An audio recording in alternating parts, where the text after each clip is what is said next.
ராம் சிவகுமார், யோகி ராம் சிவகுமார், யோகி ராம் சிவகுமார்.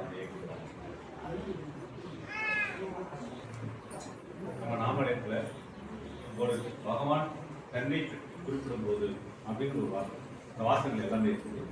அதுல 5வது பாயிண்ட், ஆன்மீக நெறியில் வருவதற்கும் ஒரு குருவை அடைய வேண்டும் என்ற எண்ணம் உண்டாவதற்கும் நமக்கு தந்தையின் அருள் கிடைத்ததே என்று மகிழ வேண்டும்.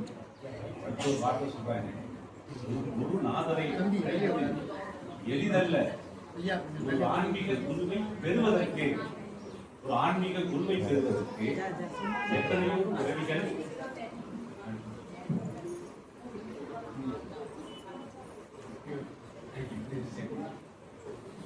ஒரு ஆன்மீக குருவை பெறுவதற்கு சில சமயங்களில் எத்தனையோ பிறவிகள் பிடிக்கும். ஒரு ஆன்மீக குரு வார்த்தை கவனிச்சுங்க, ஆன்மீக குருவை பெறுவதற்கு எத்தனையோ பிறவிகள் பிடிக்கும் அப்படின்னு சொல்லியிருக்காங்க. இந்த குரு அப்படிங்கிறத பத்தி எப்படி நம்ம குடும்ப மனிதர்கள் தான் எல்லாமே உருவாக்கும். மாதா பிதா குரு தெய்வம். அந்த மாதா பிதா குரு தெய்வம் அப்படிங்கிறது 3 நாட்கள் கிடைக்கிறேன். மாதா விரதம் இருக்கிறார். அதை பெண்கள் அதிகமா கரெக்டா விரதம் இருக்கு வந்து வெள்ளிக்கிழமை விரதம் இருந்தா கணவன் நல்லா இருப்பார். கணவனுக்கு வந்து ஆயுள் கெட்டி, அப்ப தீர்க்க சுமங்கலி அப்படின்ற வார்த்தைக்கு வந்து வெள்ளிக்கிழமை அதுதான் பெண்கள் வந்து குளிர்ச்சி எல்லாமே சாப்பிட்டு. ஆனா கணவன்மார்களும் விரதம் இருக்கிறது ஒரு தேதி இருக்குது, அது செவ்வாய்க்கிழமை. அது கதிக்கு வரும். கதிக்கு கணவன்மார்கள் செவ்வாய்க்கிழமை அவங்க வந்து விரதம் இருந்தாங்க, தன் மனைவி வந்து சந்தோஷமா நீராயெல்லாம் நல்லா இருக்கும். அப்ப இருவரும் விரதம் இருந்தா 2 பேருக்கும் வரும். ஆனா குழந்தைகள் இருக்குது, தாய் தந்தையர் இருக்கு. நாம ஈன்றெடுத்த குழந்தை இருக்கு, நம்ம ஈன்றெடுத்த தந்தை இருக்காங்க. அப்ப அவங்க இருக்குது என்ன, அதான் குரு போகணும்னா வியாழக்கிழமை இருவரும் சேர்ந்து அந்த வியாழக்கிழமை குருநாதரை நினைத்து விரதம் இருந்தாங்கன்னாக்க அவங்க ஈன்றெடுத்த குழந்தைகளும் சந்ததிகள் நல்லா இருப்பாங்க, அவங்களை ஈன்றெடுத்த பெற்றோரும் நல்லா இருப்பாங்க. அப்போ ஒரு குருநாதரை, அதுதான் மாதா பிதா குரு தெய்வம். இந்த தெய்வத்தை அடைவதற்கு இந்த வழிமுறை அறிமுகம். இது குரு நினைக்க நீங்க டீச்சர் நினைக்கிறேன், அவங்க ஆசான், அது வேற. இந்த ஆன்மீக குருவை அடைவது வந்து மிகப்பெரிய எளிதல்ல. அதுக்கு ஒரு வார்த்தை சொல்றாரு, ஆன்மீக குரு அப்படிங்கிறதுக்கு இவங்க தான் இறைவன்ட்டு எப்படி சேர்க்கிறது, எப்படி வந்து இறை நம்பிக்கை உருவாக்குறது, எப்படி நீங்க இறையோட பேசுறது, எப்படி தந்தையோட அருள் நமக்கு கிடைக்கிறது அப்படிங்கிற வழிகாட்டி இந்த குரு, ஆன்மீக குரு. அந்த வழியில நம்ம பகவான் வந்துதான் யோகிராம் சிவகுமார் நாமம். தெய்வத்தை எப்படி நீ அடைவதற்கு, என் தந்தை, நான் வந்து பிச்சைக்காரன், என் தந்தையை நீங்க எப்படி அடையலாம் அப்படிங்கிறதுக்கு அவங்க உருவானதான் ஒரு ஆன்மீக குரு. அதுக்குதான் சொல்றேன், ஒரு ஆன்மீக குருவை அடைவது எளிதல்ல. அப்ப வந்துட்டா ஆன்மீக குருவை தேடி நம்ம வந்துட்டோம்னு ஆட்டோமேட்டிக்கா இறைவனுடைய அருளை அவங்க கொடுத்துருவாங்க, அவங்க நமக்கு கிடைச்சிடும். அப்ப இறைவனுடைய அருள் கிடைச்சிச்சுன்னா யாராலும் நல்லா இருப்பாங்க, நம்ம ஈண்டெடுத்த தாய் தந்தையரும் நல்லா இருப்பாங்க, நாமளும் நல்லா இருப்போம், நம்மளோட குழந்தைகளும் நல்லா இருக்கும். அப்ப அவர் சொல்றது, இந்த குருவை தெய்வத்தை அடையிறதுக்கு என்னப்பா வழி அப்படிங்கிற எத்தனையோ வழிமுறைகள் இருக்கு. ஆனா பகவான் சொல்றது எதுவுமே வேண்டாம், யோகிராம் சிவகுமார் ஜெயகுருராயா அப்படிங்கிற நாமத்தை மட்டும் நீ சொல்லு, பகவான் உன்னை தேடி வருவார். பகவான் நீ பேசலாம், நம்ம ஈண்டெடுத்து தெய்வத்திட்ட பேசலாம், அவர் உன்னை தேடி வருவார், அவனுக்கு எல்லா உதவியும் செய்வார். அப்ப என்ன செய்ய, நீ உன் தந்தைக்கு நீ வந்து வேண்டுதல் வைக்க வேண்டாம், உன் குழந்தைக்கு நீ வந்து வேண்டுதல் வைக்க வேண்டாம். பகவான் யோகிராம் சிவகுமார் ஜெயகுருராயான்னு நினைச்சு நீ கூப்பிடு, அவரு உன் தந்தைக்குள்ள நோயை தீர்க்குவாரு, உன் பெற்றோருக்குள்ள நோயை தீர்க்குவார், உன் குழந்தைகளையும் நல்லா வச்சுக்குவாரு, எதிர்காலத்தை உருவாக்குவார் அப்படின்னு சொல்றதான் யோகிராம் சிவகுமார் ஜெயகுருராயா. இதுக்கு ஒரு எடுத்துக்காட்டுனா உங்களுக்கு எல்லாமே தெரியும், ஸ்ரீ ராமானுஜன் தெரியும். அவர் சொன்னதான் அந்த ஓம் நமோ நாராயணாய். அவங்களும் பெரிய குரு. அவங்க வந்து இறைவனை அடைவதற்கு அந்த 9 எழுத்து மந்திரத்தை பறைசாற்றுறாங்க. எல்லாருக்கும் குரு சிஷ்யருக்கு கொடுக்க கூடாதுன்னு சொல்லி தீட்சை வாங்குறாங்க, ஆனா கொடுத்தார். அந்த எளிய முறையில எல்லாத்துக்கும் கிடைக்கின்ற ஓம் நமோ நாராயணா அப்படிங்கிறத கொடுத்தாங்க. அது மாதிரி நம்ம பகவான் படைச்ச இறைவன்கிட்ட தவம் இருந்து எத்தனையோ பிறவிகள் பிடிக்கும். வார்த்தைகள் பாருங்க, ஒரு ஆன்மீக குருவை அடைவதற்கு எத்தனையோ பிறவிகள். அப்ப நாம் எல்லாரும் கடைசி பிரிவில் இருக்கும். ஒரு ஆன்மீக குரு நமக்கு எளிதாக மிக ஈஸியா கிடைச்சிட்டாங்க. இந்த ஆன்மீக குருவை நம்ம அப்படியே கையில வச்சுக்கிட்டு பகவான் என்ன சொன்னாரு அதை மட்டும் பின்பற்றணும். வந்து பார்த்துட்டு போறோம், பகவானை பார்த்துட்டு கொண்டு போறனால அவர் என்ன வார்த்தையை சொன்னார். அதுல 5வது வார்த்தை வந்து ரொம்ப ரொம்ப முக்கியத்துவம் வாய்ந்தது. பகவானை அடையிறது வந்து எளிதல்ல. ஆனா நமக்கு பகவான் இதை அடைச்சிக்கணும். எல்லாருக்கும் அருமையான எத்தனையோ பிறவிகள் எடுத்து நம்ம வந்து கடைசி எந்திரிக்கணும். நம்முடைய பிறவி பிடிகள் அனைத்தும் தீர்ந்து விட்டது. அதுக்குதான் பகவான் வந்து மா தேவி அம்மாட்ட சொல்லியிருக்காங்க, ஓம் ஸ்ரீராம் ஜெயராம் ஜெய் ஜெயராம் அப்படிங்கிற வார்த்தைக்கு அர்த்தம் சொல்றாங்க. இந்த ஓம் ஸ்ரீராம் ஜெயராம் ஜெய் ஜெயராம் நாவல சொல்ல ஆரம்பிச்சா பிறவி பிணிகள் அனைத்தும் தீர்ந்து விட்டதப்பா.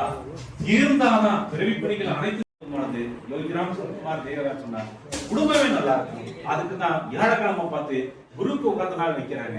இந்த குருவை நீங்க வந்து கரெக்டா யோகிராம் சுரத்குமார் சொல்லி அவங்க சொன்ன வார்த்தை, அந்த வார்த்தையை தான் கேட்கிறார் பகவான். வேற எதுவுமே நீ செய்ய வேண்டாம், எனக்கு எதுவுமே செய்ய வேண்டாம். ஒரு ஊதுகுத்தியை கொளுத்தி வச்சுட்டு என் படத்துக்கு நேரம் கீழே வச்சுட்டு யோகிராம் சுரத்குமார் ஜெயகுரார் இந்த நாமத்தை மட்டும் சொல்லு, உன்னை நான் தேடி வந்து உனக்கு செய்ய வேண்டிய உதவிகள் எல்லாத்தையும் கஷ்டங்கள் எல்லாத்தையும் செய்கிறேன். அதுக்குதான் அந்த வார்த்தையை சொல்றாங்க. என்ன வார்த்தையை கேட்காங்க, வருவேன் நான் இதை காப்பேன், நினைப்போர்கள் நெஞ்சில் வாழ்வேன். பகவான் அதே தான் நினைக்கிறது இருந்தா நீங்க நினைங்க. யோகிராம் சுரத்குமார் என்னை நினைச்சாலே போதும், வாழ்த்துவேன்.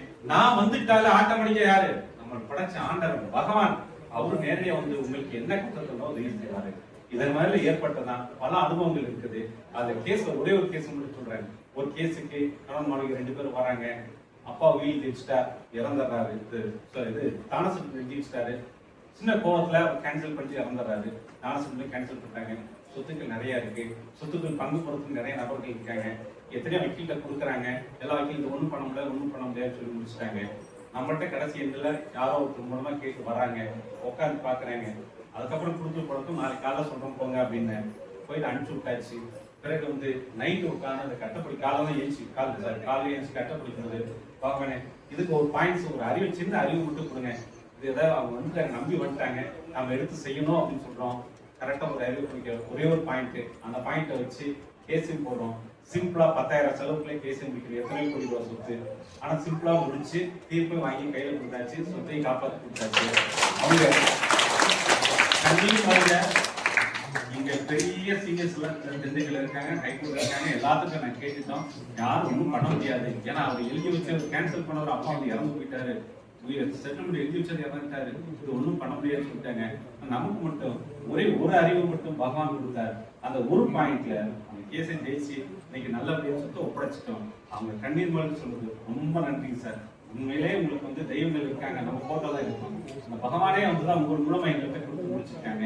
எத்தனை லட்சங்கள் செலவு பண்ணிருக்கோம்னு சொன்னாங்க.